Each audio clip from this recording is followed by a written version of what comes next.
Good evening, folks. Welcome along to our latest offering here on the Irish Rally podcast. This evening, in association with PFT Travel, Tech and Tools, Rally Connection and SVS Productions. We're delighted to welcome Rally Connection and PFT Travel on board. PFT Travel, well, if you want to go to a hen, to a stag, to a match, to a rally, to the bingo, they're a bus company located in Carrow. They cover the whole lot of Leinster. So, give them a shout and you'll get them there on Facebook. Rally Connection needs no introduction, of course. Tom Keneally, very well known. If you're after a stage rally license or a bit of crack, more so down there, hit them up. Delighted to have them on board. And we have plenty more news on that front as well. Stay tuned. There's an exciting giveaway coming up. So, yeah, that's our sponsors for this evening and for the foreseeable. And thanks Tech and Tools and SVS Productions as well, who've been with us from the get-go this year. We are, of course, building up to West Cork, and we have a bit to get through. We have a few pre-records to play out. Jack Shanahan, we caught up with him. We're trying to find out what the foray into rallying from drifting will be like, I suppose. It won't be a huge surprise to see Jack competing in a rally. We all know Jon and his history in Irish rallying, and he was a serious operator as well. So that's a chat you're definitely going to enjoy. We'll be chatting with Andrew Browne as well, another pre-record that we got done. In actual fact, the show was pre-recorded, and just with the essence of time, a mad line of approach, it was actually easier to do it live because we're just running out of time and everything. So here we go in the middle of it. That's just two of the interviews we have coming up. We're going to be chatting with Chris Hyland of HM Productions very shortly. He'll tell us all about the live stream and the ins and outs of it. How does it actually work? You know, what's the time frame? What does the week leading up to it look like? What is the weekend like? How chaotic is it? All those questions he'll be answering very, very shortly. He's going to join us live. A little bit later on then as well. Yes, he's back. Mr. Anthony Nestor is back with us, and he'll be telling us about his, I suppose, experience up in Bishop's Court, the middle of motor rally, and a few little bits and bobs that he wants to kind of find out as a result of a few of the rallies recently. And a little bit about West Cork this weekend also. Before we jump in and have a chat with Mr. Christopher Hyland, who is waiting backstage, we have a few other bits and pieces to get through as well. So ERC-wise, look, we'll be chatting with Andrew Browne. You know, he was successful in ERC3 with Jon Armstrong. Craig Breen taking top Portuguese championship points there, I think 6th overall in the end, and surviving a big moment too.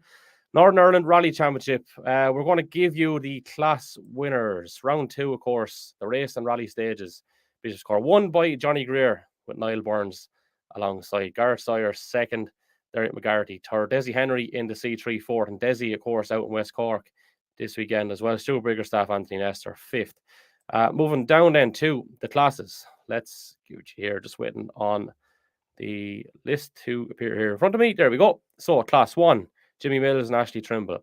2A, Connor Wilson and Katie Wilson. Class 3, Stevie Whitford and Johnny Hart.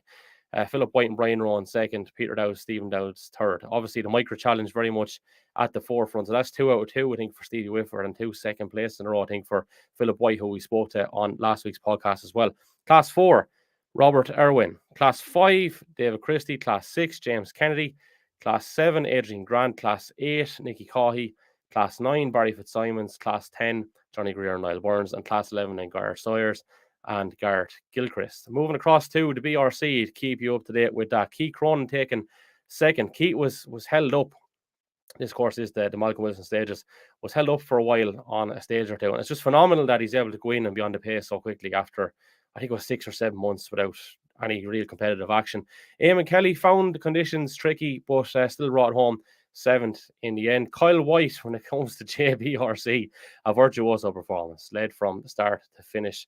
Kyle McBride, 2nd. Casey J. Coleman, 3rd. And Johnny Mulholland successful in class there as well. WRC Mexico this weekend also. Best luck to all our Irish crews there. So, yeah, a few other bits and bobs to reveal before we get to the end of the programme. But, as we said, we're live on Facebook and we're live on YouTube. Get your comments in. Jared Hughes is on Facebook and he says hi. But by all means, get to us there and we'll give you a shout out. So I'm delighted to welcome Christopher Hyland of HM Productions to the show. Chris, good evening. How's things? Good evening. Thanks for having me. Not too bad. Well, Yeah. listen, come here. It's fantastic to have you, and I obviously have a lot of questions. I probably asked a lot of them already out loud, indirectly, but you probably got a few of those in the intro. So, firstly, I'd like to ask, right? I mean, you're no stranger to all this crack. You've got a long history of experience, but can we take it back to what are we looking at now? Is it Ulster 21 was the first time we did a Tarmac Championship round? Yes. Yes, it was. Yeah. Yeah. It So was. what was it like then? Obviously, we were heavily dependent on it in the sense that a lot of people, for different reasons, COVID mainly, weren't able to kind of get out and about and stuff, right? So you look at that and compare it to where you are now. What's it like? What's it like? Because obviously, I know before that you would have had different experiences of delving into rallies and different things. So it wasn't a huge price. It wasn't mad stuff altogether. But having said that, it was still tarmac ground. It was a big deal, and obviously a few hairy moments, I would say. Yeah, it's I suppose with anything new, you've got challenges. And with the Ulster the first time I was out on stage, I think I did the first stage. I did a camera on the first stage myself, and the the feeling whenever you're starting to power everything up and you're on the phone to the studio engineer saying, "Are you getting me?"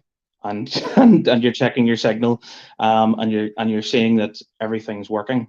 It was an incredible feeling. We had already done a couple of live events.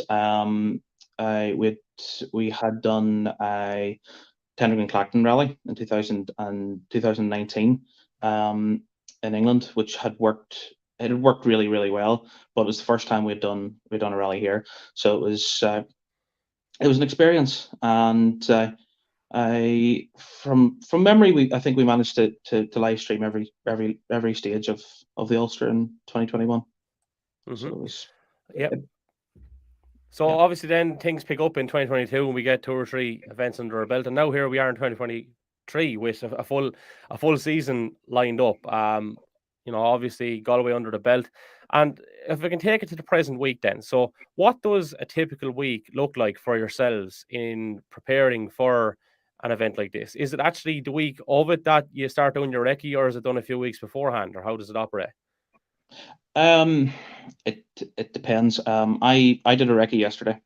I would have preferred to have done it a few weeks ago, but for various different reasons, it just ended up being yesterday. And it was actually I was going to go on Saturday, and the weather played a part in that, in changing it to yesterday. But recce yesterday, and I'm on a recce. It's very different to it's very, very different, obviously, to someone wrecking a rally stage for an event. I'm looking for locations, but and it's very different also to filming a television program, for instance. You're looking for a shot, but you're looking for signal as well. You're looking for a place that can tick all the correct boxes. And in currently in the modern era now, the primary thing is safety. I'm I'm Mhm. I'm looking for a safe location, first of all. Secondly, looking for signal, and third has to be then the quality of the shot, which is strange. You'd think that would be the first thing in your list, but it just has to be safety, safety first, then our signal at that location, then our shot. After that, it's a simple process of starting to put together a plan, of which crew is where at what time, and it has to be very rigid. So that's been my day today, putting together the schedule and the plan, and then that's circulated to the crews, everyone approves it or disapproves of it, depending on whether they think it's logistically possible, and then from there, later in the week, we start to prep the studio and the equipment, ahead of the weekend. So it's a lengthy enough process. All systems go. And I suppose that was one thing I was going to come to you on when we said recce. It wasn't just going to pick a spot, because I'll know from doing this streaming crack bandwidth, it's all about the bandwidth. And that's one thing I was particularly curious about, because if you look at some of these locations that you're going to be covering throughout the course of the year, I mean, they're not exactly bandwidth central. So how do we go about making that happen then? Oh, I I could put everyone to sleep with this one. This is get extremely technical. I'll keep it very simple. A number of years ago, a very forward-thinking French company called Avi West, I developed a piece of equipment, and it's a bonded cellular encoder. That's about as technical as I'll get with big words. I basically it uses the mobile phone network and takes I know a the thing you're on about. So there's 3 or 4 different phone networks in one box, and if one goes down, you have the other one, kind of a thing, is it? yes. So we can Yeah. work multiple different phone networks. We can have we use different types of units at times, but some of them have up to 8 SIM cards, and can use up to 8 different phone networks at a time, depending on what's needed. So it doesn't guarantee a signal. For example, West Cork, there are locations in West Cork that the only thing getting out of there is a carrier pigeon, and it's impossible to get a phone signal. Now, I seen that last year with West Cork, and you have to know the limitations of the equipment. Yeah. And we're talking in megabytes per second. That's the reading that we're working off. And 1 megabyte per second, we can get a signal out, but it's not a very good signal, so it's not worth it. 5 megabytes per second, you could weld with it. So we're like at the start of Ring, I think I did a speed test there, and it was a ridiculous amount. It was 100 megabytes per second at the start of Ring. So yeah, it's all dependent on signal. There are other ways and means of getting a signal. The company we work with, Wisecom, have a satellite vehicle, so we can do that. But you start to get into big Yeah. money when you start to use satellite time. But needs must in certain situations. Yeah, absolutely. It's funny because I would say some of those places around Ireland, you struggle to find human life, let alone phone signal, to be honest with you. Yeah. And it's just the Mhm. nature of it, and the beauty of our stages that, often there isn't a whole lot of households on them, and that's just I suppose the joys of it. But in terms of the actual crew then, so how many people are obviously on the job between, we see the crew on the ground. So we'll see Tony, and we'll see the 2 guys in studio, and we'll see Andrew Bush and whoever else is baiting around the place. But you've got camera people, you've obviously got people in studio feeding in then as well. And you're in Belfast, I think, pulling the strings while all this is going on, yeah? Yeah. I'm in an outside broadcast vehicle in Belfast. There would be I think in Belfast to be myself. Andrew Bush is now based in Belfast with me on events as a producer. So he sits beside me in the OB. We have on West Cork, we have 2 more people with us working in the OB, who are doing they're doing a particular role. Hopefully, I'll not give too much away, because hopefully it'll be a nice, pleasant addition to the whole thing, and take it to another level. I'll not say too much in case we'll wait and see how we get on. But yeah, we have them, and then we offer our studio engineer, Tony Wise, who owns the studio and the outside broadcast vehicle. And Tony's studio engineer. So all the technical, the really technical stuff comes through Tony. He's the man that's remotely controlling all the units, and getting us the best possible signal, and keeps the whole thing on air. And across the So, weekend, so you mentioned you've got Andrew beside you or whatever. Are you picking the shots on what's happening and communicating with the guys, or is Andrew doing the communicating and you just picking the shots, or how way does that work? We're both working together. It depends on who's got a free hand at that moment in time. Andrew looks after a lot of the graphics. So that we know it's Andrew looking after it, because there's no spelling mistakes. If there's mistakes, it's normally me. Andrew's looking after the graphics, and a lot of the communication, especially with the guys in the studio. He keeps on top of them, and I'm liaising with the crews that are live at that moment in time, and cutting everything, basically. that would be the best way to put it. Well, there's lots of other aspects of it. We're monitoring the stream. We're checking we're still online on all the different platforms. We're streaming to Facebook. We're streaming to YouTube. We're also on a second YouTube stream as a backup. So it's belt and braces sort of stuff. We try and build in backups to everything. So we have backup units, we have backup cameras, we have backup equipment in the studio. Everything that we have outside, we also have inside the studio, set up, ready to go, so we can literally swap over and start inside if something goes wrong. So there's a backup to everything, absolutely everything possible.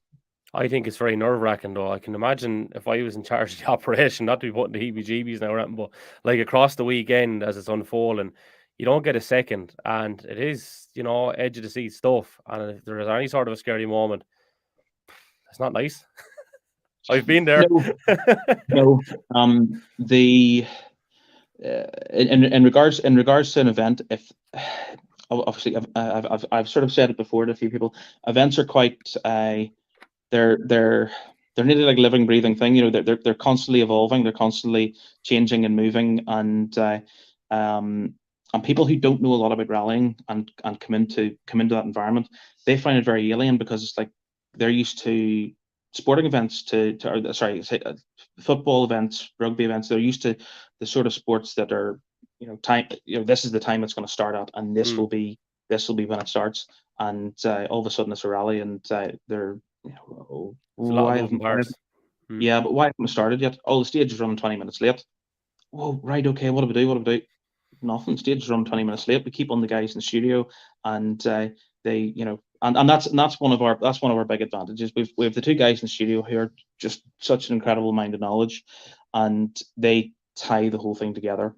They're able to fill so much space without making it seem like they're filling space, and they have such a mind of knowledge in all aspects of rallying around the world, and and what's in front of them as well. So they're able to do that. And we always have some VTs lined up as well. We have a bit of something with a bit of history on the event. Or this year with Galway, we had a couple of features on the classes. We've thought it's a good idea to try and educate people on the sport as well. There's a lot of lack of knowledge on what the new modern classes are. The FIA classes, the Rally 2s, Rally 2, Rally 3, Rally 4, etc. So we've tried to do that, and we're going to keep doing that throughout the year. We're going to have a look at other classes, modifieds, historics, and get a bit of an insight on what they actually are. I tell you, Chris, one thing that I actually meant to show it after Galway on the live review, but I just did not get to it, was the segment when the car went off, because I actually thought it beautifully highlighted how to deal with a situation like that when it unfolds, not just from a rally organizational point of view and how the procedure should work from the competitor getting out of the car, from Marshall going across, but also from your point of view, knowing that I don't show this until I know it's common sense, but I've seen a lot of other things where stuff is shown that shouldn't be. I thought that was handled well from everyone's point of view. Mm-hmm. It's it's something that's very much in my mind about incidents, and we have a procedure in place to deal with lots of different scenarios, and there's a lot of planning, a lot of thoughts went into making sure we protect the sport, and to put out something that shouldn't be out there wouldn't be good. But the way those marshals dealt with that incident in Galway was textbook, and I think the commentator said the same at the time. And I sat there and I turned to Andrew Bush and I said, "We'll just stick on this. These guys have got it," and they dealt with it amazingly. And I think it was noted there was a hesitation from the cameraman, because he actually panned away initially, and he was hesitant about showing anything until he realized that the crew got out of the car and they were fine. Which was the correct thing to do. Like, it was, some people would say hesitation in terms or in the sense of not knowing what to do, but it was actually correct and fully in the know what he was actually doing, I thought, Yeah. Well, yeah, absolutely. It was actually one of my other cameramen pointed out that with the cameraman I have had on Galway in particular, there was over 100 years of broadcast experience between them. They're really, really experienced broadcast cameramen, and they bring a lot of professionalism to it, and a lot of knowledge. And they're really, really valuable asset to the whole production. We're nearly at the latter end here now, Chris, and I'll have you out the gap. But a couple of things before we finish up. Another thing that struck me in Galway was the first run of the Black Road not going. We were actually beside one of your cameramen on location too, and obviously the news emerges, and how like that's part of the plan, I suppose. You had the contingency in place, so you were able to say, I actually don't know what the gentleman's name is, and I apologize. You were able to just say wherever it is, John, okay, off you go to stage 11, location 15 or whatever. Is that basically the way it was, or? In regards to they're sent to that location, yes. And in case of Galway, the banner crew, the signage crew had been round and put all the signage out of that location. And I was sitting in the studio looking at the pictures from there, and I was seeing how good a shot it was, and that we had that in that particular one. We had a two shot. We had them coming up the road, over the crossroads, which was a bad bump. Yeah, and around the corner, yeah. Round through the trees, and then picking them up second camera around the corner. And I looked at it all, and I do remember coming onto the comms with the guys, and she said, "Stay where you are. The shot's perfect." I said, "I can't." And knowing that the stage was being ran twice more, and knowing the other locations I had, that was the second best of the three. So I thought, yeah, we'll leave them in situ. And the same thing happened the previous day, with stage. I think it was stage 3. I could be wrong. Yes, it was stage 3. The crew were in place at a jump, and the stage got cancelled for some reason, and I left the crew in place, and it was an easier option. They're moving in the direction of the stage as well to travel through to the next location, so it was easier to leave them in place. And the stage, it's already set up. We haven't got the shot, so it's not as though we're showing the same location again, even though we showed the cars driving through. It's one of those things. I've encountered, as a cameraman, I've encountered it before, where you're standing there and you've got this brilliant shot lined up, and you're ready to go, and that happens. Yeah, absolutely. Well, look, just before we finish up, another addition to the package this year is the highlights that comes after it. So, I can't think of the exact duration, but we had somewhere, was it 10 or 15 minutes of a highlight reel after Galway. So that's a nice addition, because we've always argued that point here on the podcast. We've a lot of debate here, which I don't wish to really drag you into, but it is something obviously that not by design you're kind of a part of, right? The people would say, oh, well, look, they don't want the TV, oh, the streaming. And I'd be always saying, like, obviously the guys have the shots, they can make a highlights package. And yes, I suppose the downfall is that doesn't always get the TV. Could you understand and resonate, I suppose, where the opposite side comes from in relation to the TV stuff? And obviously with the standard of what you have there, if maybe whoever it is, the organizer, so, if it was their wishes, I suppose, and if the money was there, most importantly, that is obviously fit for broadcast quality on TV as well, isn't it? Oh, absolutely. There's a lot of different opinions on television. Yes, everything we shoot is it's HD, it's full HD broadcast quality.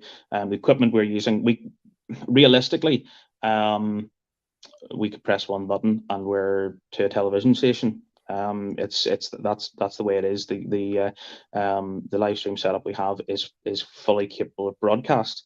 live broadcast, that is. Yeah, because you do work for UTV and stuff as well, yeah. I've worked with lots of broadcasters over the years, Yeah. and the equipment we use is the same equipment as the same type of equipment is used by UTV, and so it's it's all very broadcastable, what we're doing. Television coverage wise, the sport has completely got away from it now.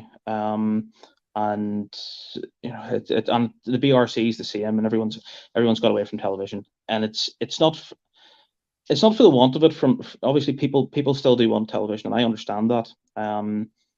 It's in particular the broadcasters, and I've spoke to lots of broadcasters over the last number of years, pre-COVID, and the latter sort of part of COVID in the last couple of years now, and there's no demand from the broadcasters. And that's where the problem seems to come with it. The likes of UTV, they don't have a place for Irish rallying anymore, and BBC have no interest, and that's the way in particular in the north. So it's it's the case then, Chris. Sorry to jump across you, but it's probably a case where, unless I'm only putting this out there now as hazarding a guess, right? But unless you come with a big check, it's probably not going to happen. Is that what really has changed over the years? I don't think that would make too much of a difference. Okay. I don't think to bring money to the table would make an overly large amount of difference.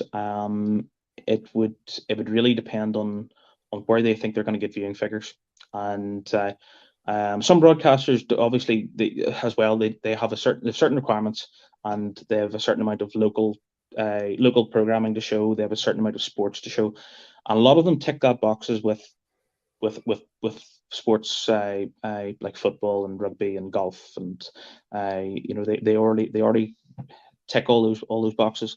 So it's become increasingly difficult, and it's a big effort to put a television program out, and it's increasingly difficult to do. And there's a lot of hoops to jump through. There's a lot of issues with rights and different things with music, and there's a lot of checks that they have to go through, and it's the increased expense that's there as well to do that. So it's become more difficult in recent years to make that happen.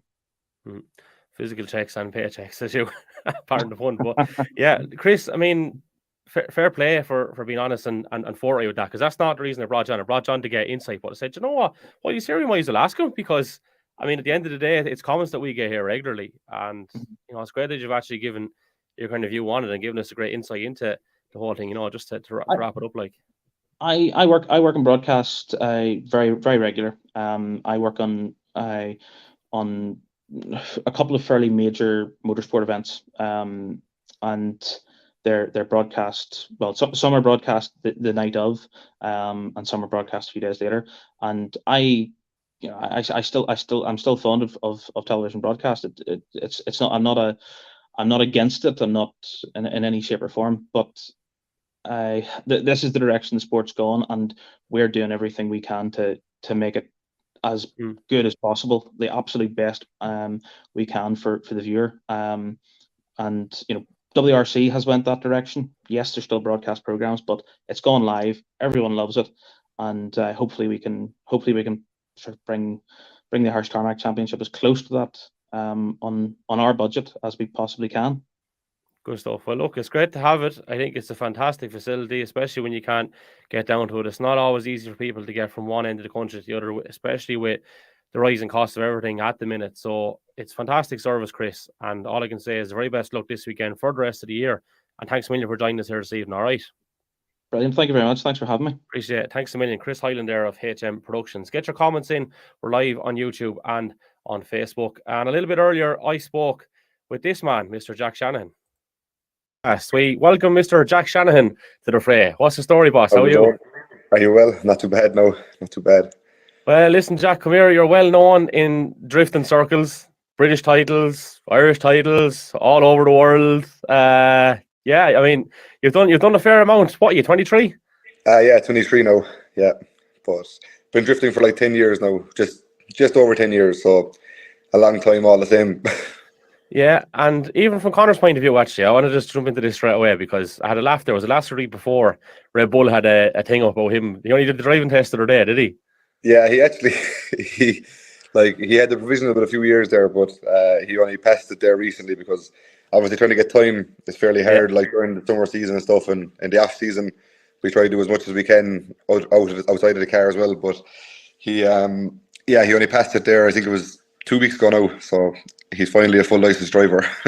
Yeah, it's mad stuff altogether. But it's great that you can get a flavour for that sort of stuff before you need a road license at all, isn't it? Isn't it class that you can do that? Like, yeah, like that's probably the best thing about drifting. Like when you're like, I started when I was 12, so like I was able to jump in the car, and like once they seen that you were able to drive, you were allowed to drive on. Like, you know, like there was kind of no issues or anything like that. You know, that was the same for Connor. Like Connor was like 10 or 11, like when he first like done his first track day. Like, so it's fairly insane. Like you're allowed to just drive on, but that's the thing. Like the speed in drifting, like at like a low level, is not that crazy. Like, so there's no real chance of like getting hurt or anything. You know. Yeah, absolutely. Now we're talking about this from a competition point of view, but you boys are probably behind the wheel when you're 5 or 6, I'd say, right? Yeah, I think I was like 4 or 5 when I first started driving around the field. So like literally out the womb and straight into the car. So it's funny. Man. Yeah, well, look, come here. I'd expect nothing less. So obviously, this would have been mentioned a few times on the podcast, but the Uncle Jerry used to obviously drive for Big John back in the day, right? Yeah. And it's mad, like e-boys were nippers like at that stage. And now all of a slap, here the e-boys are in the thick of it and doing mad stuff, right? But what I'm about to say is that it's not a huge surprise to see how well e-boys are doing before we go to talk about West Cork now, right? It's not actually a huge surprise to see that because your old boy was fairly versatile, right? So he was into the rallying, obviously into the stock car race and the buggy and stuff. I remember him up here in, what do you call it? Jerusalem, not the Israeli one now, the Carlo one.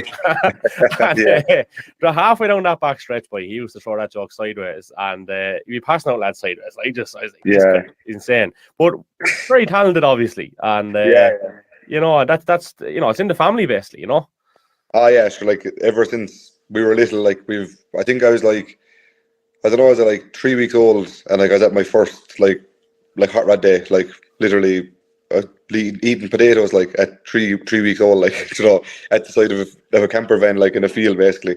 So, it was always in the blood, like, obviously with Mum and Dad both driving as well. Like, it really made us, like, it's all I ever wanted to do was to drive something, like, you know, it's not like I ever wanted to do anything else, like, you know. Yeah. So we'll turn our attention to rallying then. Like before you got into the drifting, was there a hankering to actually go rallying, and why now all of a slapjack that you decided to maybe have a crack at it? Yeah, like, so obviously when I was like, I think I was 10, I done my first like couple of days racing in Rose Green and stuff, and like obviously all I ever wanted to be was a rally driver because like never really heard of drifting at the time, and then obviously James Dean and Mike Dean literally just live 2 seconds over the road, so they used to come over here because Mike Dean actually never had a tyre machine, and he used to come over and change his tyres here. Like some days he'd come over in the drift car, and like once he took me for a spin one time in a S13 that he had, and I'd say it was from that night on I was like, geez, I need to do this, like, you know, like it was just unbelievable just being able to go fast and sideways and just, you know, really express yourself through like driving the car in whatever way you want, like, because there's no clock, like, you know, you can just drive as you want to drive and that's it, and you get judged after like your style, basically, you know. And like I love that, like that essence of it, you could say. But like the rallying thing, like Dad used to hate drifting, wouldn't take me to a drift event, wouldn't ever, like, nothing. Like the lads used to come over, like, and they'd be like to Dad, like, you know, take that thing for a spin, like it's got real power, like, and my father like get it out of the yard, like he doesn't want to even look at it, like, you know. And like obviously all he ever wanted was rallying as well, you know. And when we grew up, obviously the rallying had to take a back seat for him, so he went back to like doing autograss racing and stuff with Mem, and then me and Connor got into like all of that stuff as well. And then we just bought the first drift car, and Dad was kind of half fell in love with it then, so the rallying kind of took a back seat. But from the minute I first got on the road, like I was always like, geez, like I need to do a rally, like, you know. And even Connor's the same, he's itching to get a spin in a rally car as well, but obviously the full license held him up there for a while, so now that he's got that, he'll be able to apply for his Motorsport Ireland license and stuff, and hopefully get out maybe this year as well, but we'll see.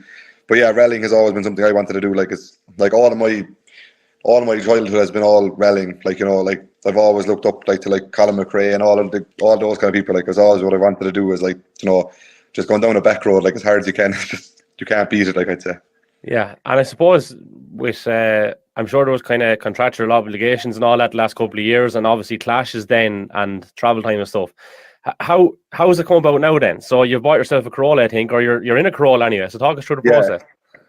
So about, I think it was like a year and a half ago, I was like to Connor, I was like, we need to get a rally car between us, like, and you know, like we need to try to do some sort of a rally, you know, because I was like, there's no point just keep talking about it, like, and obviously it's expensive and things like, you know, and so we were like looking at a few cars there for the last while, and then that twin cam came for sale, and Dad was like, I want to do a rally as well. So we were like, you know what, we'll just get the car and it'll be like a family car basically. So yeah, obviously I've been handed the keys first for West Cork, but yeah, it's like that's kind of how it came about. Like we were just talking about it for a while, and we were just like, you know what, if we have a car, we'll do a rally, you know. But like obviously when you don't have the car, you like, you know, the interest isn't really there to get a push on to do it, like, you know. Yeah, that's mad. Big John still has the Crawford anyway. Yeah, he's done a few tests now up and down the road as well, and he hasn't lost it anyway, I'd say. Yeah, very good, very good. Well, look, you have Mikey Welsh in beside you, I think. Mikey obviously will be mixed up with Mick Lonergan, who I know quite well up this direction. So, yeah, it's mad. It's a very small little community, isn't it? Yeah. Like, obviously, Mikey is from only over the road, like, and he's been into drifting and stuff, like, for years and stuff. Like, and obviously, he'd been very good friends with James and Michael Sheehan and stuff, like, and he actually works for James Dean at the moment now as well. So, like, I would have got fairly close in there for the last just over a year since I started working with James and stuff. Like, we've been at the same events and all that kind of crack. So when I decided to do the rally, that was like the one thing I was like, I need someone that has a bit of experience, like, you know, because I literally don't have a notion about going to a rally. Like, I'm just ready to drive, and that's kind of it. Like, everything else I don't have a clue about really.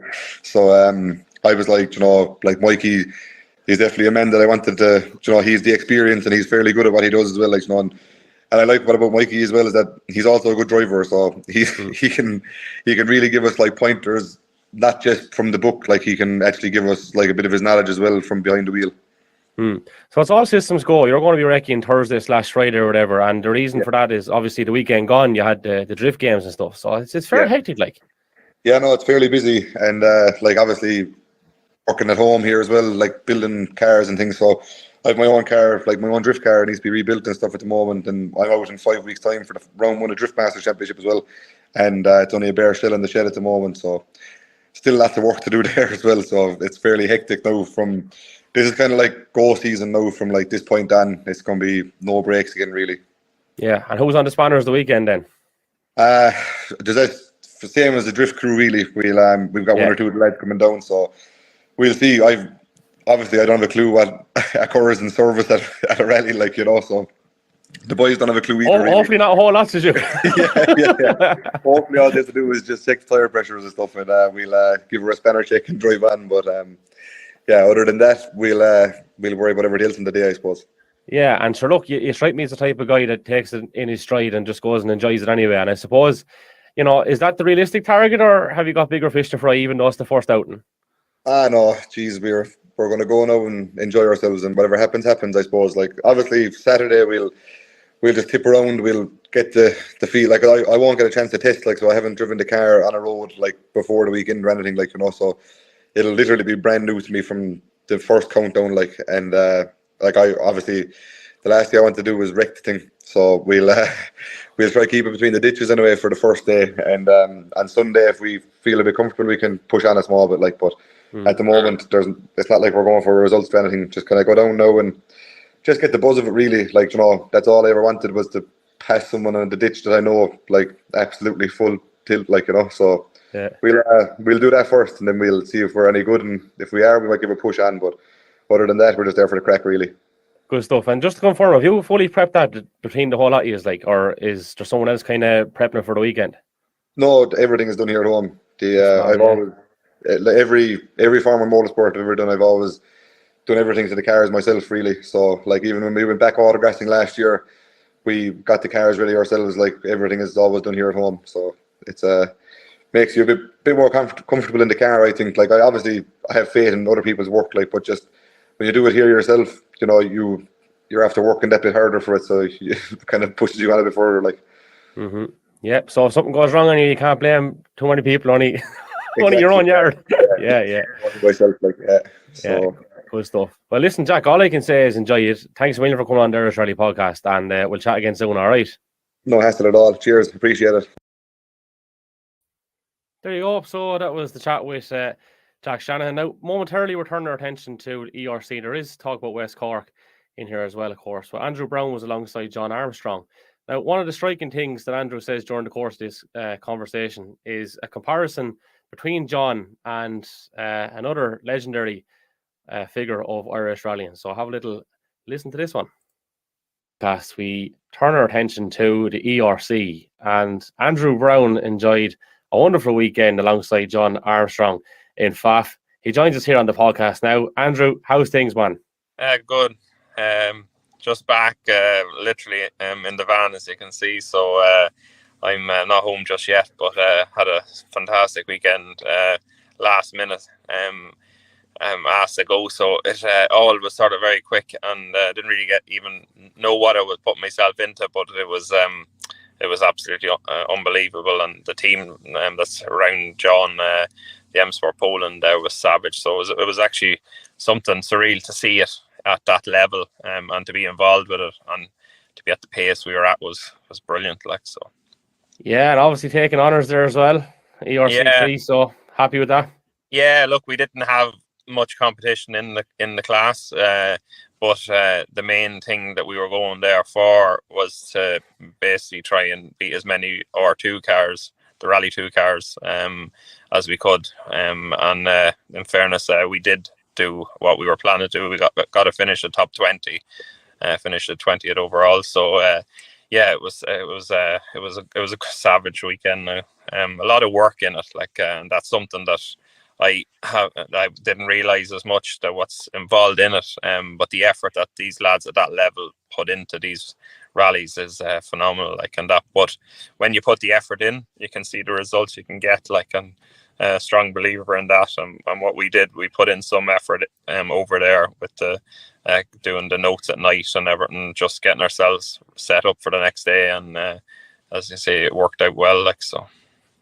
Yeah, I'm going to just backpedal a slight bit, right? So you landed sometime around lunchtime, and as we record, like it's only been a few hours, and you're already back in the thick of it again, right? And in a couple of days' time, no doubt, obviously, maybe in a different landscape, you might have been down in West Cork the weekend. I don't know if you would or wouldn't with Jack, but I know you're going to be there this weekend. Yeah. So are we looking at a Thursday/Friday thing then, just a couple of days work in between? Like, is this how it's operating? This is real life, like, isn't it?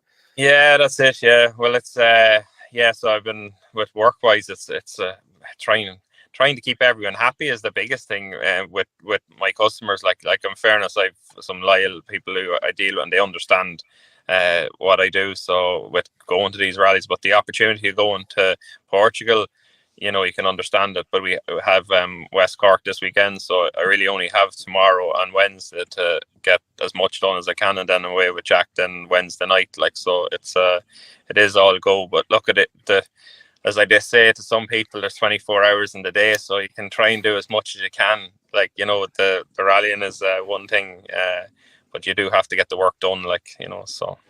But the next couple of days will be very busy. Yeah, ABR Science. Am I giving this correct title? Yeah, that's it. Yeah, that's it. You have the floor here now, Andrew. You have the floor. But you're busy. I know you're flat out with it, like, and you know, I think it's a very interesting industry, to be honest. And obviously it kind of collates and matches up quite well with the rallying side of things. We've seen some outstanding liveries and everything up and down the country, and it is quite cool. Now, just in relation to that though in particular, is there much kind of car wrap stuff that you get to do, or is it more kind of commercial?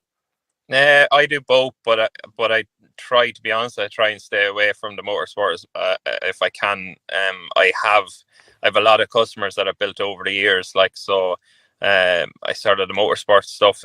In fairness, it takes up a lot, because when you're dealing with designing a car and then trying to wrap it and one thing another, like, it's like every rally person wants the nicest looking car, and then they have maybe 10 or so companies' logos that need to be put on them, and there's a lot of work in it, because when you get a logo from someone, they'll send it to you off a phone and they think it's good enough for printing, but it's not.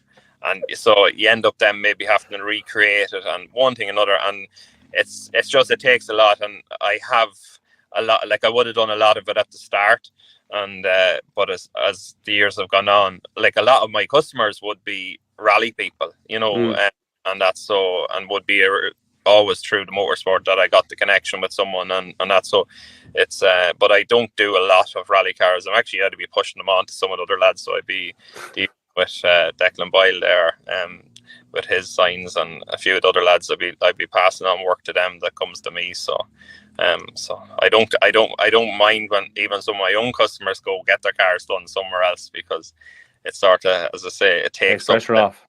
It does, like, to be fair. So yeah. And I suppose, like, I think it is the whole concept of someone coming to you with a blank canvas and putting their trust in you is great in one sense, but it's also a stressful enough procedure, because there's an over and back then, and all the while time is ticking, time is going into it, but the job's not getting done.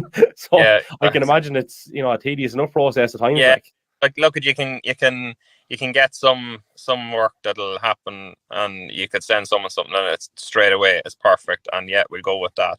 And then you get someone that'll be pulling the teeth out of your head, like so it's and the best of it all is, like, you go put the effort into it, and then you go to the rally, and you could go to the first stage and the car might need to be redone again and be destroyed, like, over a hedge or something. But that's the joys of motorsport, I suppose, like. So it is indeed, boss. So when you mentioned there in relation to the weekend and being alongside John, like, I opened the correction, I think it's the first time you're alongside him competitively, and you can correct me if I'm wrong on that.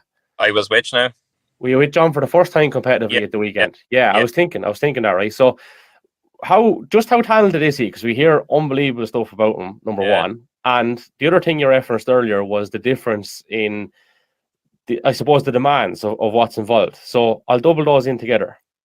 Yeah, well, John is incredibly talented, like, and to witness it being in the car with him, it's just, it's something mad. I spoke to a few people about it from the weekend, like, and it's like the pace that we were on over the weekend was nuts, like, and to see what he was able to do in that car with the power that we had compared to the Rally 2 cars, and it's just, it's mental, like he carries the speed in places where you're like, how can you do this? Like, this is it's like, but he just has that raw talent in him, like he puts the effort into it, like, and he's so good with his notes and the detail that he has in them. Like, before I went over, obviously I had to understand his notes. He sent me his DVDs, and he sent me, like, his spreadsheet of what everything meant and that, and to see the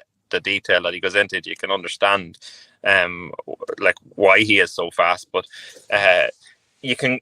one thing, as I was saying, that's what I was going to say, is like, I felt like at the speed we were doing, it was nearly one of the safest drives I was in, like, and and you just felt so safe with him, like, it's at that speed, like, and like, there's some videos there, and I got one there today. I must stick it up on Facebook, but it's from outside of the car, like, and it's just seeing us just drifting from left to right, probably in 4th or 5th gear, like, and it's just nuts, like. But I know from sitting in the car, John to say, well, did you see much in there? I see nothing, like, it was just, you're non-stop calling notes, but it was so comfortable, like, and like, if he was in a Rally 2 car, like, the lads he was racing in the Junior World Championship over the last couple of years, they were in the Rally 2 cars and putting in fastest times, and he'd be well able for it, because he was beating them in the car when he was up against them. So I can't see why, like, he shouldn't be in one of them cars. Like, he really, if anyone was able to help him, he's incredibly talented, like. But like, as we done the podcast on Rory, that was the last person, and no disrespect to the people I've sat with in the past, but like, on gravel, like, when I sat with Rory in a test, it was unbelievable. But when I sat in with Jon now, it just opened my eyes to what can be done. But especially in that car, like, you know, because the power in it is not, like, we're coming out of junctions uphill and he's dogging it to trying to get it to go as quick as he can up it. But the speed he carries, when he gets the speed up in it, and then when he's coming down, breaking into something tight, the speed he puts it into it, you just question, how does this work? Like, how is it? Like, and as I say, it was savage to see it from the inside and to experience it. And yeah, so we'll see. But that's sounds class, man. Like, and that's a fair statement to make, to draw that comparison, you know. And I know you're not the type of guy that would draw it without no, you know, without just, I suppose, provocation, as the fella said, for want of a better phrase. So yeah, that's quite interesting. And the demands, then, the second part of that question, how different is that now to what maybe you'll be facing into when you go down to West Cork on Wednesday night? But it depends what I say. It is Jack will have us looking at DVDs and stuff. We were the whole the time, like I'd say every night, I'd say we got 4 or 5 hours night of sleep. Like, you're up early in the morning heading for the team, you're doing your whole day's rally. Like Saturday we were in, I think, the M Sport tent. I think it was at 6:30 in the morning or 7, and then we didn't get back to the accommodation till 11:15. And then we started doing, we got cleaned up, and then we started doing the DVD or the videos from the onboards we had from the recce, and went through the notes of the Sunday stage. So we were just finished just close to 12 o'clock, like, and you know, then back up first thing again in the morning away. And like, then Jon, when we were having the breakfast in the M Sport tent, he was watching the video then again, just on his own, without me calling the notes to him. Like, but yeah, the effort that's put in between that and the team, like, and something I've never seen before. The difference with, like, we set up a WhatsApp group with myself, Jon, and the engineer, and the chat between Jon and the engineer the whole weekend was absolutely nuts, with the setup of changing this and changing that. And we were changing the car in between stages. We were, like, the setup, like, and it was just the from a click, 2 clicks to here, go this way, go that way. Like, it's incredible. And the feedback Jon was able to give, you know, and it just shows his professionalism of knowing the car and knowing, you know, that he finds that it's not biting on the back. So will we do this? And then the engineer will go, yeah, try this, and we'll go with that. And like, we had a good test on the Wednesday, and which was in the real wet conditions, which we did get on the Saturday. And then as it changed then to yesterday, it was far nicer stages with the weather being dry. So the setup then was changed again, and we were playing around with it. But the effort of between them all, like, and it was savage to see it and witness it firsthand, like, of what it is to be at that level, like. But as I'll say it again, he needs to get into a Rally 2 car, because it'll be something else for what he can do in a Rally 3 car. You know, and beat people and be so close. Like, if you look at our times against, you know, the lads that are well known in, like, even his competitors from last year, our times were within 10 seconds on a like 12k stage, like, you know. And I think our stage was it the first stage. Yeah, it was the first stage from Saturday morning. We were only, I think, was a 12 seconds off fastest stage time over a 10k stage, like, which was unbelievable, like, you know. So but yeah, that's Jon's ability there, like. It's he is, and that's the demands as well, that you know, the difference between that kind of level or whatever. But you know, you sounded like you really enjoyed it, and a hankering for more and all that as well. In general, I suppose decent showings from our crews over there, and Craig got away with murder with particular. I'm sure you saw that video afterwards. Yeah, we done the same ourselves. Went up on 2 wheels, but we didn't carry as long as he did, but we did, because when we got to the end of the stage, I was like, what happened there? And he said it just caught into the rut and it fired it up on its side, like. And gymnastic stuff. Yeah, and when it came about Craig's one, he says, "Did you see Craig's off that same spot where we were?" And I was like, "No." So he showed me the video, and I was like, "No way!" Like, so they were lucky, like, you know. But that was the like, sure, you see the shakedown. There was 4 cars rolled on it, like, you know, went into the was Paddy O'Brien, one of them, like, you know. So yeah. And do you know what though? Great to see such a contingent over there. But Andrew, I know we're getting tight on time, and you have a few bits and bobs to do. So last question then, just on West Cork this weekend. I mean, we kind of say this the whole time, but the entry list is staggering. You see the amount of reserves. Like, I'm hopeful as the year goes on that this sustains. If it does, I mean, it's remarkable that people can actually afford it, number one. And generally, as you know, by the time Donegal comes around, a lot of events do kind of taper off slightly because of the cost of doing that particular event in itself. But this weekend is just immense altogether, isn't it? I'm sure you're looking forward to it. Oh, yeah, really am.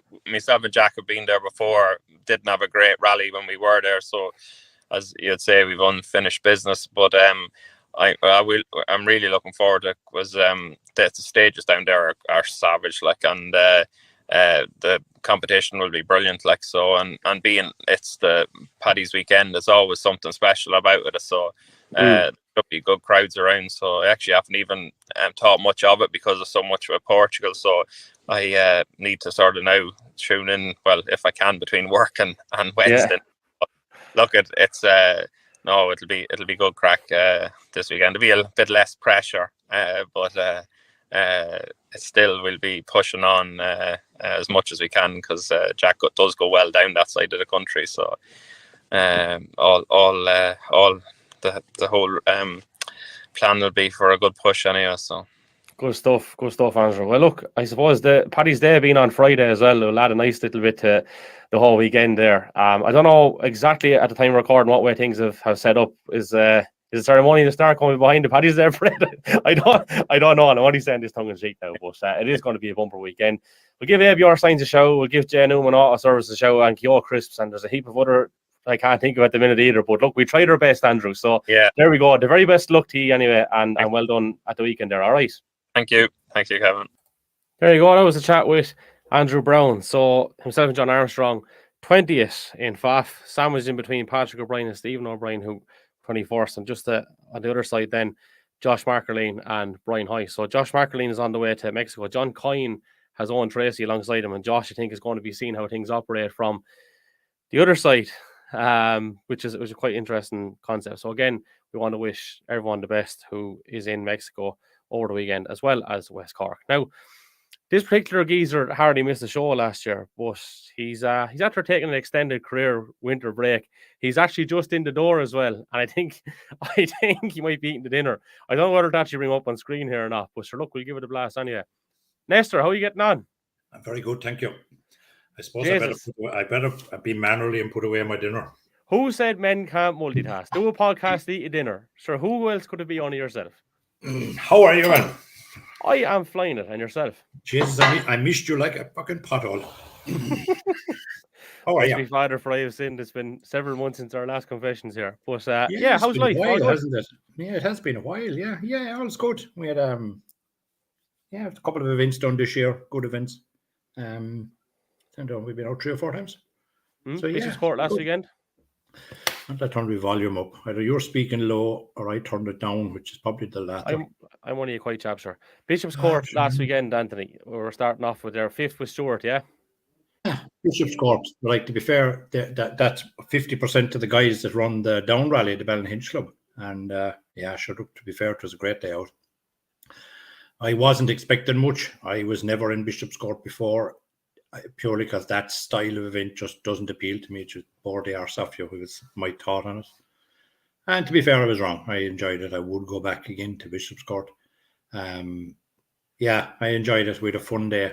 I think any day you're giggling and laughing, regardless of the results. No, we were happy enough we came away with a 5th place out of it. Those circuit type events are not really for everybody, because no matter what, and we were, it happened with us even as good and all as you tried. People catch people on it, and there's multiple cars on the track at the time, and it's not easy to get past. And I think you're always going to have that in a track environment. I think you had Stephen Wright on one night, even chatting about it. Yeah. Yeah, they're not. Would I have them as a round of a championship? Nah, probably not. But did I enjoy my day in Bishop's Court? Yes, I did. Yeah. Yeah, they were. It was a nice place, I must say. It's a long drive then, because obviously we left Bishop's Court last Saturday about 6 o'clock. Mm-hmm. And I didn't arrive in Clonakilty for the Sunday Recce till 12:10. So it's just about 6 hours, including a 20-minute stopover on the way down the road. But, no mishaps on bicycles or anything, Anthony? No mishaps on bicycles this time. Mind you, the amount of people that were slagging us was shocking. It was no mishaps. So what actually did happen? Just what have you didn't? There's all kinds of rumors going around. There's rumors that you knocked them off the bike yourself. Look, why let the truth get in the way of a good rumor? Like, you've been wanting to do for a while, I'd say. No, not a bit. Just the way we were chatting. I think we're together about 17 years. I'm only talking, of course. I must chat to him to see we're together a long time, and it was just funny. He stopped the pedals of the bike. I said, "Fuck, I'm not even going to get into." The way you have the pedals and the bike, and they're across from each other. Well, there was something wrong at the pedals, and they weren't. So when he stopped, it got caught in the ground. Yeah. If you're ever mountain biking, actually, that's the one sacred rule not to do, because you clip a rock and next thing you're going to head over heels. It was one of these bikes that I had never been on one before. It's the kind of thing, the cycles itself, there was a kind of a Bosch management system on it, and you had a turbo button on it, and a quarter of effortless rotation on the pedals brought you like 100 meters, and I'm going, Jesus, that's mad. I'd never been on one of them before. Now, I won't go as far as to say it was the ride of my life, but Jesus, and at least I didn't fucking fall off of the damn thing. Where else were we since I was chatting to you last? We were in Midland. That was a good event.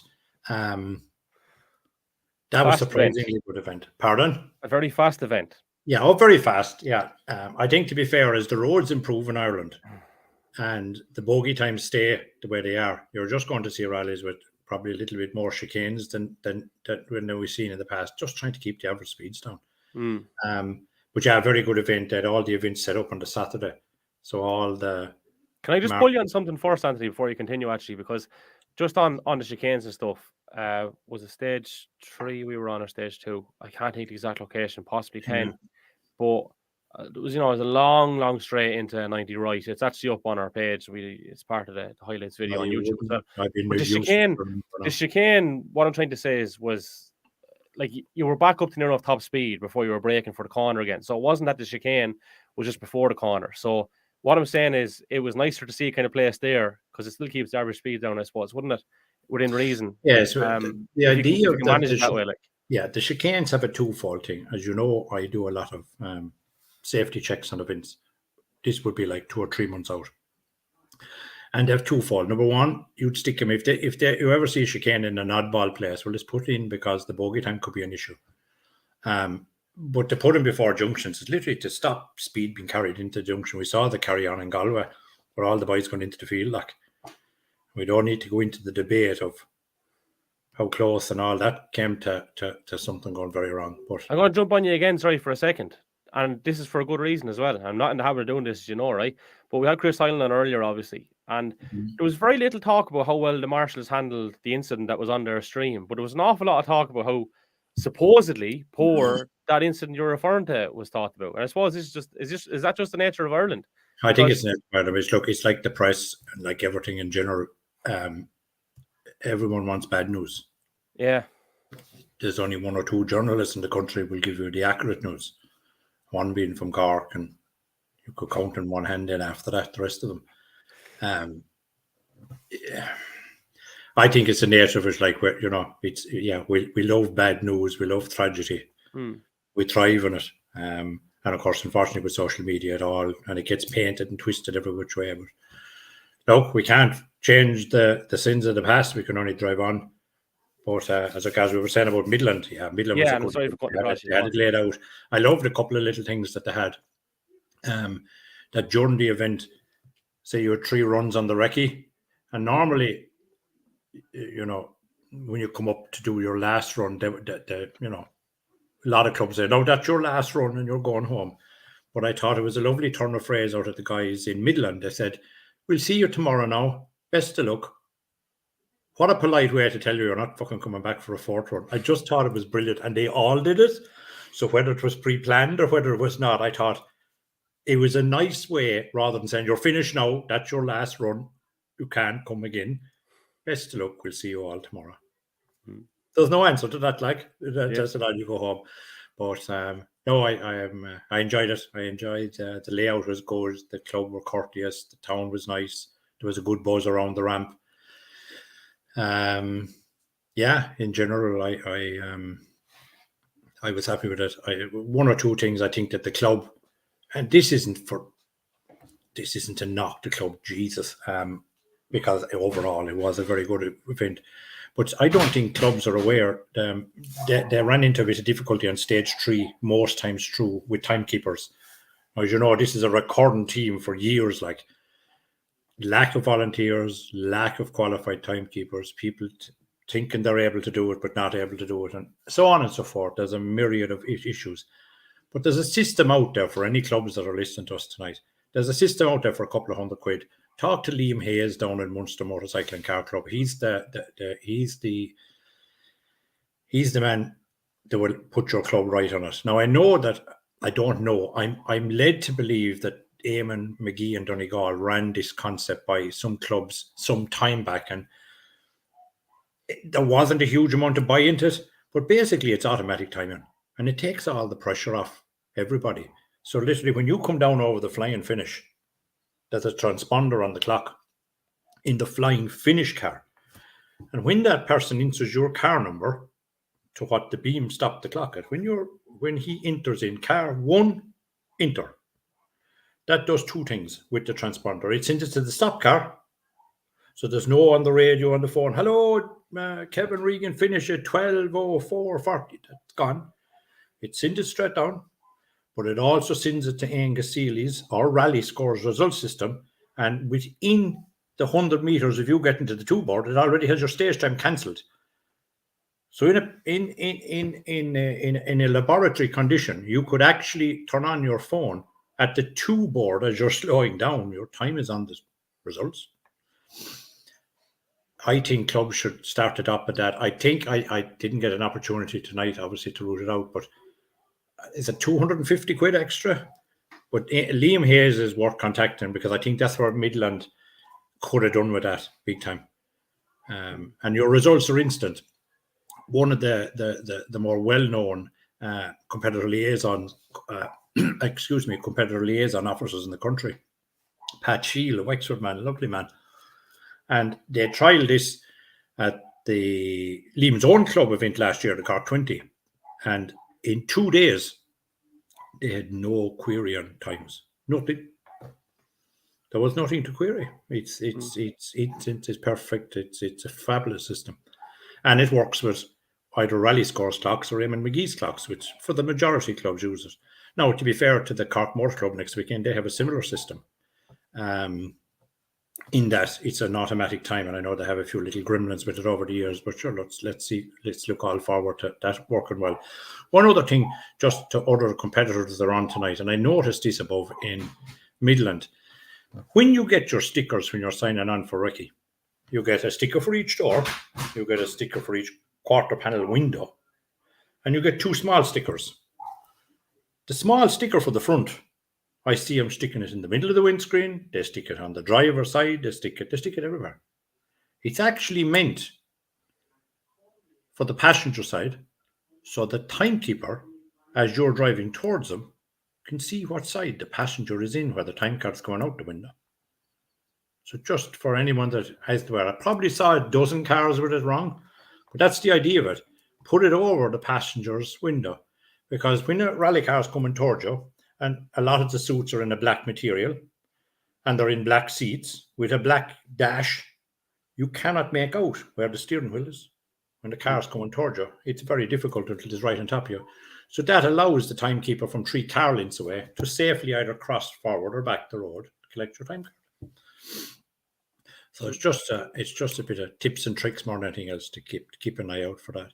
Yeah, general observations that come come about from from that. And just to be clear, not a pop at the club itself, because you said it's been great. It's kind of at all, a suggestion for all competitors and a suggestion for all clubs to do things you said. One other thing you were saying to me. To be fair, a lot of clubs may not even be aware of this. I know I certainly mentioned it to a club recently, and I had no idea what I was talking about. I went, wow. Yeah. Anthony, another thing that you did want to bring up was, I suppose, a reminder for competitors to, number one, use the tracking system properly, and number two, if there's a call coming from office, take the bloody call. Fucking hell, yeah, I'd forgotten about that actually. Jeez, you rang me an hour ago to come on. I'd forgotten about that. Right, how do I? I have no planning done for this chat tonight now. Okay. Well, I've just kind of put it out there for you. We won't say the rally, right? Because I know the people involved. We won't name names and we won't name rally. But the instruction is basically just to do that. Yeah, but I have to be careful. I haven't a lot of them done, so I just want to be careful how I word this. Okay. We came up with the word, actually, I don't know whether it was you or somebody else. Think all drivers in this country think they're fucking top class. They all think they're the fastest. They think they're the top dog.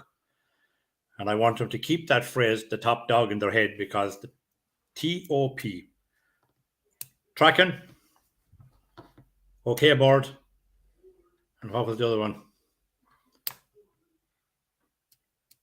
TOP, P for their phone.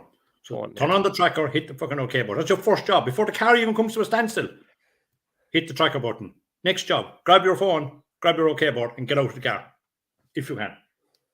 TOP. Couldn't be simpler. Well, could be probably. But what happened was a car went off in the rally. Mm-hmm. People in the tracking room are watching the next car approaching. The car that went off did nothing. So when you stop in the tracker room, your car turns yellow. It's black. Going through the stage, it's black. It highlights in black. When you go below 10 kilometers an hour, it goes yellow. So everybody in the tracking office spots this car yellow. And they're waiting for the people in the car to press the OK button, press the block button, press the whatever button. Nothing happens. So they're now wondering and getting worried because they see the next car approaching at speed. Mm-hmm. And it turned out these boys that were stopped hit no button. And these boys here nearly ran into them. Mm-hmm. The first thing you have to do, hit the fucking tracker button. If you're blocking the road, don't fucking do like some people was doing. Just take a breath. You're likely to have up on 30 seconds. Take a breath, focus. It does take a second to focus your eyes on the little switches because they are the right. Just take a second, but it's your first job. I'd even do it before don't even check to see is the driver okay. Don't worry about him. Look up. Road blocked if you're blocking the road. Hit the OK button if you think people get past, and then get out of there and bring your phone. And the reason you bring your phone is, and it happened above at this event, was that the competitor, the tracking office is going to be on the phone to the co-driver instantly, ringing you. What's happening, lads? Why did you not hit the button? There's cars coming in on top of you, piling in on top of you. Tell us what's going on. So they're going to be ringing, so get your phone out. And another thing, don't have it turned off in the car, because by the time you turn it on and it gets a signal, that could be 4 cars later that have arrived. They're coming every 30 seconds. So before, like what I would always do, put your phone down inside your hip in the seat. It'll stay there. It's fine. Shove it in there. And just put it on silent. So the minute there's an instant, all I do is pick my phone out of my pocket, flick the switch in it, and get out of there. But what happened was that the next car nearly went into it. But then another thing happened. Eventually then, the people in the tracking office got to telephone the guy who stopped. He had his phone. He knew the crack. He picked his phone up. Says, yeah, these boys went off. Never told anyone. Blah, blah, blah. So the road, the tracking people then stopped the event. So there was a line of cars all stopped. So what did they start doing? They stopped 500 yards back from the accident and got out and had a chat. In the meantime, the accident site, where there was 2 or 3 cars gathered, continued off towards the end of the stage. Here was the club, and we were part of this. We were sitting on a line.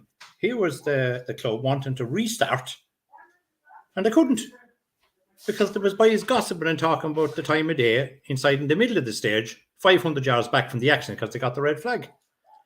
And they rang, piles of them. No one answered their phone. And eventually, one man just saw the phone ringing in his rally car and picked up the phone and they says, would you ever fucking get out of where you're parked, lad? We're trying to start the rally. But we're saying, but the road is blocked. Well, it was 7 minutes ago, but it isn't anymore. Get out there. So, yeah, just small little things. Yeah. But they're important things, and Caroline they're McGuinness important things. The biggest well. one is when you stop. And I said, look, we only thought of it on the hoof. TOP. Everyone thinks they're the top dog. Tracker, OK board, and phone. In that order. Then you can ask your driver, is he fucking breathing? But tracker, OK board, phone. Are you all right? Drive on. Because you only have seconds, and the people in the tracking office can't. They're there. I've been there, and you're, oh Jesus, and you're praying to God, like, would he ever fucking, he or she press the button? Is it blocked? Are they okay? And you're watching the gap close, and you're seeing the speed of the car coming, and saying, oh Jesus, lads, will they not press the button? And sometimes it goes down to they're 3 seconds out. Next thing you might see an OK button, or because we don't know, are they pulled into a laneway? Are they upside down in a river? You've no idea. They need to hit the button. And of course, you're laughing here, so we hit it, but they're not hitting it up. And then people don't take the time, because after an incident, especially if you go upside down, you're very flustered. And all I would say is just take a breath, because the worst thing you can do is hit on all the buttons, because that has happened as well, where someone just catches the whole lot of them and hits them. So we had an incident there last year where the fire button was hit, the block button was hit, the OK button was hit, and there was an SOS, which is mainly seen in the SOS button, the real heavy artillery that, and turned out the car was fine. They were fine. Nothing wrong with them. Nothing wrong with anybody. So just take a minute. You know when I say take a minute, take a couple of seconds, just focus yourself. But your first job is deal with the tracker. Second job is your phone while you're grabbing your OK board, because that's still in place, and get out of there. That's fair. That's fair, Anthony. And look, it's just a tip and trick to help the thing going forward. Like Cork is a high speed. It's probably the fastest event in the country. Very safe event, but a very fast event. Loads of grip in that in Cork. Mind you, last Sunday the weather was terrible down there with rain and that. But yeah, as I said, there are only little safety tips and tricks to carry forward for the next event. But yeah, as I said, I couldn't think of a word. We could all the competition think of a better word than top. But you need to do the tracker, the OK board, and your phone. They're the 3 items in that order. And if you can do it in under about 3 or 4 seconds, all the better. Because remember, the boy behind you, he does not know you're stopped around the corner. You have to tell somebody you're stopped around the corner. But yeah, let's see. That's fair. Well, listen, Anthony, we're going to leave it at that, because obviously we're going to be doing a recap next Tuesday. Yes, time to be confirmed, but probably 8 o'clock again, I would say, and it will be done live next Tuesday. So all I can say is very best luck to yourself and Owen. You're out in the C3. I think you're seated, what, 11th or something like that? 11, 12, I think, or 11 or 12. Yeah. I'm looking forward to it now. We haven't been out in the Citroen. And it'll be nice to make the comparisons between the Citroen and the Ford Fiesta with Stuart. So yeah, I'm looking forward to that. I'm looking forward. Cork it's a nice event. I think we've always said it there's a huge competitor involvement. A lot of people argue it's the best event in the country. Full stop. Oh, it is. What is? Yeah. There's and you know, nothing is a problem down there. They're helpful. They understand the needs of the people. They're, you know, and there's a willingness in there to get the thing done. And they have a good community and a good town behind them. So yeah, it's a lovely atmosphere. So yeah, let's just see. Onwards and upwards. Anthony, thanks a million. Great. You're very welcome. Mind yourself. Cheers. Anthony Nestor. He'll be back with us next Tuesday with his segment as well. So that's where we leave it on this particular edition, I should say, of the Irish Rally Podcast. Again, thanks to our partners for the year, SVS Productions, Tech and Tools, and to our 2 new partners, Rally Connection and PFT Travel. Keep an eye and ear to our social media pages on Facebook, on Instagram, and on Twitter at Irish Rally Pod. One of the things we are just going to announce now is that we are proudly partnering with Flying Finn Motorsport for their coverage of the West Cork Rally across the weekend. Eamon and his team have done untold work for Irish rallying over the past number of decades, and top guy. He's always been very good to us here on the Irish Rally podcast, and we are proud to be partnering with Flying Fin Motorsport this coming weekend. So don't forget, check them out on YouTube. Hit subscribe to us on YouTube as well. Very much appreciated indeed. And we've more news coming a little bit later on this week. It's all very exciting. It's onwards and upwards. We are very much heading on an upward trajectory and really, really excited to share all that with you. So until next time, best out to everyone in West Cork. Take care.